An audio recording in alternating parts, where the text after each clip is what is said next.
Bienvenue mes chers élèves. Je me présente, je suis votre professeur de maths, Sami Lakhver, enseignant au lycée pilote Manzaouit. Dans cette séance, on va traiter formule de Moivre, exemple, propriété et preuve, puis on va donner les relations qui existent entre les angles orientés et les nombres complexes. Enfin, on va traiter quelques applications. Pour tout nombre complexe non nul z et tout entier naturel n, z puissance n égale à module de z à la puissance n, facteur cosinus nθ plus i sinus nθ. Donc la formule précédente est appelée la formule de Moivre. Donc la formule de Moivre, c'est z à la puissance n égale à le module de z à la puissance n, c'est-à-dire module de z à la puissance n égale à module de z le tout à la puissance n, et argument de z à la puissance n, c'est nθ. On a alors la formule de Moivre, z à la puissance n égale à module de z à la puissance n, facteur cosinus nθ plus i sinus nθ. Application. Le plan est muni d'un repère orthonormé direct OUV, soit M1 le point d'affixe 1-i. Pour tout entier naturel non nul n, on désigne par Mn le point d'affixe z puissance n. Donner l'écriture trigonométrique de z à la puissance n. Donc on va utiliser la formule de Moivre. Construire les points M1, M2, M3 et M4, c'est-à-dire on va remplacer n par 1, puis par 2, puis par 3 et par 4. Déterminer les entiers naturels n tels que les points Mn soient sur la droite d'équation y égale à x. C'est la première bisectrice. Les points M 2021 et M 2023 appartiennent-ils à la droite d'équation y égale à x? Voilà.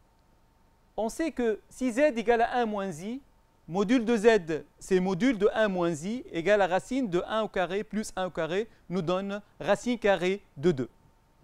Et soit un argument de z, donc on sait que cosinus θ égale à 1 sur module de z, c'est-à-dire 1 sur racine carrée de 2 égale à racine de 2 sur 2, et sinus θ égale à moins 1 sur racine de 2 égale à moins 1 sur moins racine de 2 carré de 2 sur 2. Donc θ congrue à moins pi sur 4 modulo de pi. L'écriture trigonométrique de z alors, z égale à racine carrée de 2, facteur cosinus moins pi sur 4 plus i sinus moins pi sur 4. D'après la formule de Moivre, on a alors z à la puissance n égale à module de z à la puissance n, c'est-à-dire racine carrée de 2 à la puissance n, cosinus moins pi sur 4 fois n, c'est-à-dire moins n pi sur 4, plus i sinus moins n pi sur 4, pour tout n supérieur ou égal à 1. Donc, la forme trigonométrique de z à la puissance n, en utilisant la formule de Moivre, égale à racine carrée de 2 à la puissance n, facteur cosinus moins n pi sur 4, plus i sinus moins n pi sur 4. On sait que z1, on va remplacer n par 1. z1 égale à 1 moins i, équivaut à dire m1 de coordonnées 1 moins 1. On sait que m1 est le point image du nombre complexe 1 moins i, c'est-à-dire l'abscisse de m1 est 1 et l'ordonnée est moins 1. De même, on va remplacer n par 2, z2 égale à racine carrée de 2 au carré, facteur cosinus moins 2pi sur 4 plus i sinus moins 2pi sur 4. Nous donne alors 2 facteurs cosinus moins pi sur 2 plus i sinus moins pi sur 2. Donc on sait que cosinus moins pi sur 2 égale à 0 et sinus moins pi sur 2 égale à moins sinus pi sur 2 égale à moins 1. Donc Z2 est le nombre complexe d'affixe égal à moins 2i. Donc, M2 est le point image de Z2. Donc, l'abscisse de M2, c'est la partie réelle égale à 0, puisque Z2, c'est un nombre imaginaire pur.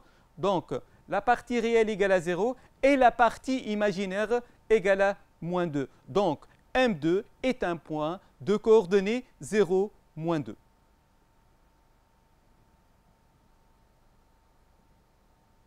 On va remplacer maintenant n par 3. Z3 égale à racine carrée de 2 à la puissance 3, facteur cosinus moins 3pi sur 4 plus i sinus moins 3pi sur 4. On sait que racine de 2, racine carrée de 2 à la puissance 3 égale à 2 racine carrée de 2. Et cosinus moins 3pi sur 4, c'est cosinus 3pi sur 4 égale à moins racine de 2 sur 2. Et sinus moins 3pi sur 4, c'est moins sinus 3pi sur 4 égale à moins i racine carrée de 2 sur 2. Donc, Z3 égale à moins 2i.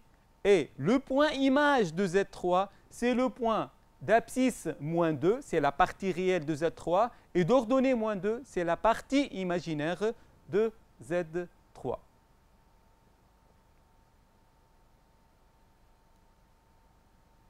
On va remplacer maintenant n par 4.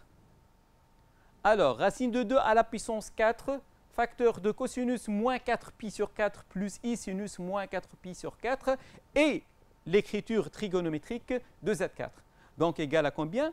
Égal 4 facteur cosinus moins pi plus i sinus moins pi. Cosinus moins pi égale à moins 1 et sinus moins pi égale à 0. Donc, Z4 égale à moins 4, c'est un nombre réel. Donc, son point image appartient à l'axe des abscisses. Et l'abscisse du point M4 égale à moins 4 et l'ordonnée, c'est la partie imaginaire égale à 0. Donc, le point image M4, c'est le point de coordonnées moins 4, 0. Pour la construction, on a le point M1 d'affixe 1 moins i. Donc, le point d'abscisse 1 est d'ordonnée moins 1. Le point M2 est un point d'affixe imaginaire pur moins 2i, donc se trouve sur l'axe des ordonnées, d'ordonnée moins 2. Le point M4 est un point d'affixe 1 réel égal à moins 4, donc se trouve sur l'axe des abscisses. Le seul point qui se trouve sur la droite y égale à 6 égale à x est le point M3.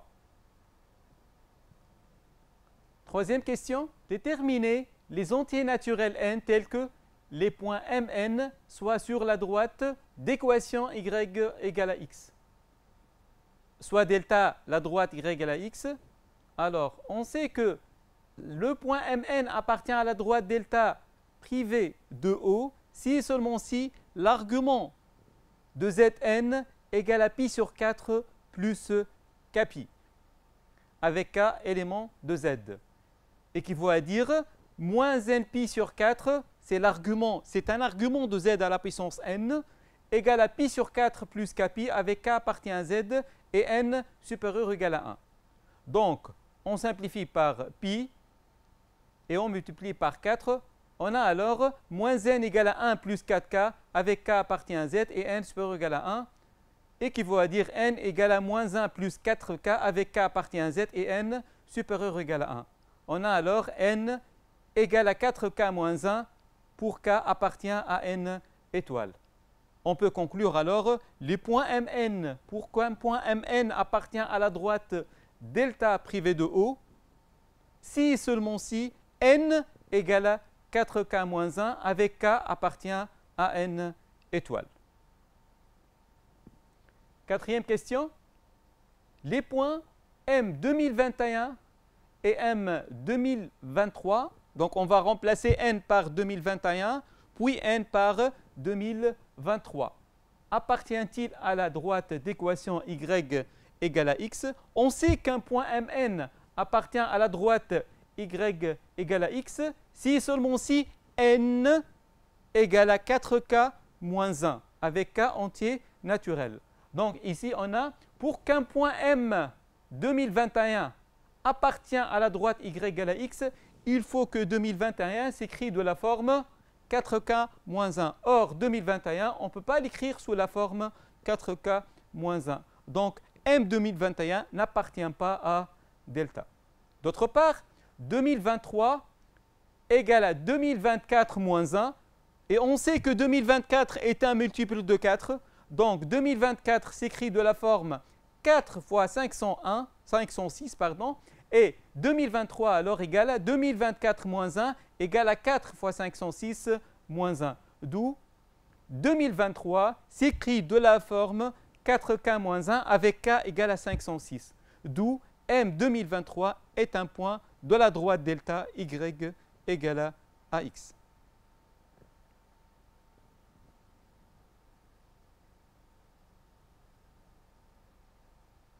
Angle orienté et nombre complexe.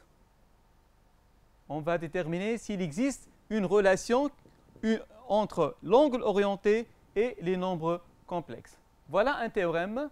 Le plan est muni d'un repère orthonormé direct OUV, soit A, B, C et D des points d'affixes respectifs ZA, ZB, ZC et ZD, tels que A, B, la distance AB différente de 0, c'est-à-dire A différent de B, et CD différent de 0, de même C différent de D. La mesure de l'angle orienté UAB congrue à l'argument de ZB moins ZA modulo de pi. Et la mesure de l'angle orienté ABCD congrue à ZD moins ZC, le tout sur ZB moins ZA modulo de pi. On va démontrer ce théorème. Soit E un point d'affixe ZE tel que le vecteur AB égale au vecteur OE. Donc l'affixe de AB, du vecteur AB, égale à affixe du vecteur OE. Équivaut à dire ZB moins ZA, c'est l'affixe du vecteur AB, égale à ZE, c'est l'affixe de OE. D'autre part, on sait que la mesure de l'angle orienté UAB est congrue à U avec n'importe quel vecteur collinéaire et de même sens que AB. En particulier, il suffit de prendre le vecteur OE égal à le vecteur AB. Donc, la mesure de l'angle orienté UAB congrue à la mesure de l'angle orienté UOE modulo 2π.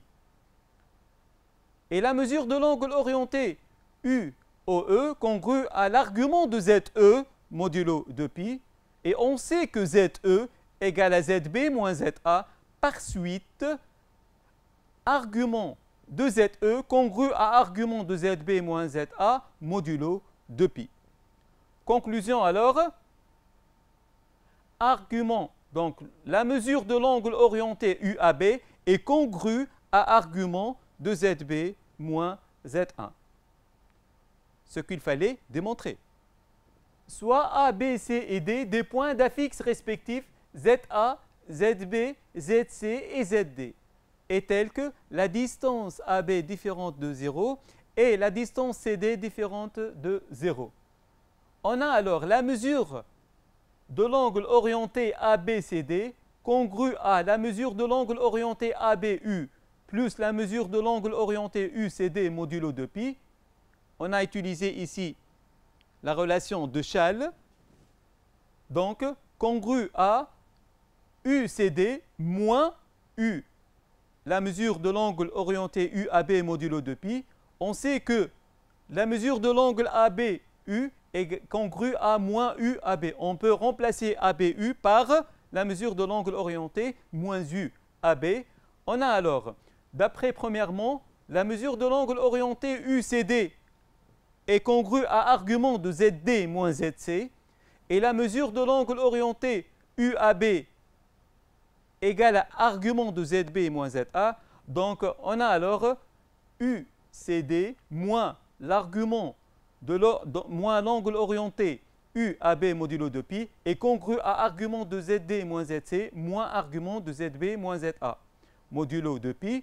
Et on sait que la différence des arguments, c'est l'argument du rapport entre deux nombres complexes. Donc, argument de ZD moins ZC moins argument de ZB moins ZA modulo 2π est congru à argument de ZD moins ZC sur ZB moins ZA modulo 2π. Conclusion, On a alors la mesure de l'angle orienté ABCD est congrue à argument de ZD moins ZC, le tout sur ZB moins ZA modulo 2π. Ce qu'il fallait démontrer.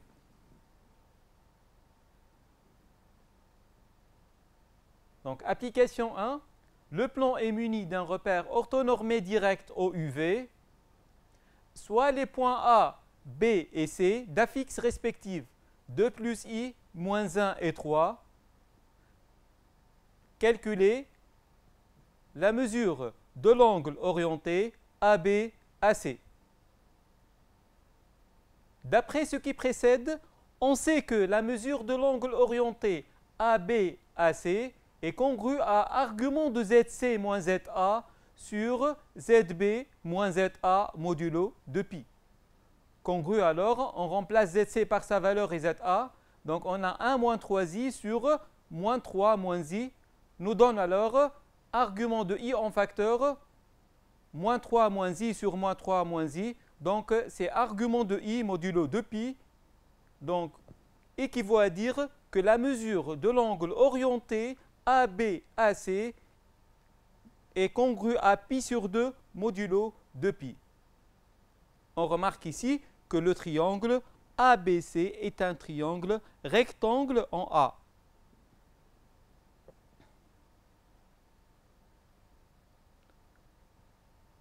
Application 2.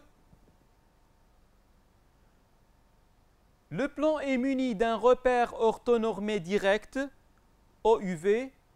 A et B, deux points d'affixes respectifs moins I et 1. Déterminer et construire l'ensemble E des points M d'affixe Z tel que argument de Z moins 1 sur Z plus I est congru à π sur 3 modulo 2π. C'est-à-dire, on veut déterminer l'ensemble des points M d'affixe Z tel que Z, argument de Z moins ZB sur Z moins ZA est congru à π sur 3 modulo 2π. Pour tout nombre complexe Z appartient à C privé de 1 et moins I, on a M d'affixe Z appartient à E équivaut à dire que argument de Z moins 1 sur Z plus I congru à π sur 3 modulo 2π. On sait que 1 c'est l'affixe de B et moins I c'est l'affixe de A. Alors, équivaut à dire que argument de Z moins ZB sur Z moins ZA congru à π sur 3 modulo 2π équivaut à dire que la mesure de l'angle orienté MA-MB congru à π sur 3 modulo 2π, c'est l'ensemble des points M décrits l'arc BA privé de A et B du cercle C passant par A et B et tangent à la droite AT tel que la mesure de l'angle orienté AD-AB congrue à π sur 3 modulo 2π. Et voilà la construction. On voit ici la droite. Ici, il faut tracer tout d'abord la droite. Ici, on a le point A et B.